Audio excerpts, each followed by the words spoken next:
আমরা তো এখন নোয়াখালী বিভাগ চাইতেছি, আপনারা কি আমাদের আপনাকে চাঁদপুর কি বিভাগ চাইতেছেন? আমরা কেন নোয়াখালী যাবো? আমরা নিজের ওইটা একটা ব্যান্ড, ব্যান্ড চাঁদপুর নিজেরই একটা ব্যান্ড। চাঁদপুর কি নাই? চাঁদপুর একটা ব্র্যান্ড, কেমন ব্র্যান্ড?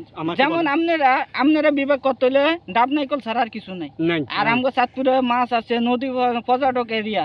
আমার চাঁদপুরের মতন এত সুন্দর আপনি রেলপথ, সড়ক পথ, নৌপথ সব আছে, এমনকি বিমান পথও কয়েকদিন পরে। আমাদের চাঁদপুর সবচেয়ে বেশি প্রবাসী। এক মিনিট দেখেন, আপনারা বারবার আমাদেরকে বলতেছেন আমাদের কি নাইকল সুয়ারি ছাড়া আর কিছু নেই। আমরা বিশ্বের ভিতর, পুরা বাংলাদেশের ভিতরে 90% লোক এখন ফান খাইতেছে। আমরা যদি সুয়ারি বন্ধ করে দিই, ও তারা মনে করেন যে কি ফান না খাই মারা যাবে। আপনারা কি এটা কইতেছেন যে বাংলাদেশের প্রধান ফলে সুপারি হওয়ার দরকার ছিল? হ্যাঁ, দরকার ছিল না। যদি বাংলাদেশে 100% লোকের ভিতরে 90% লোক যদি ফান খায়, তাহলে মনে করেন বাংলাদেশে মনে করেন জাতীয় ফল হিসেবে সুয়ারি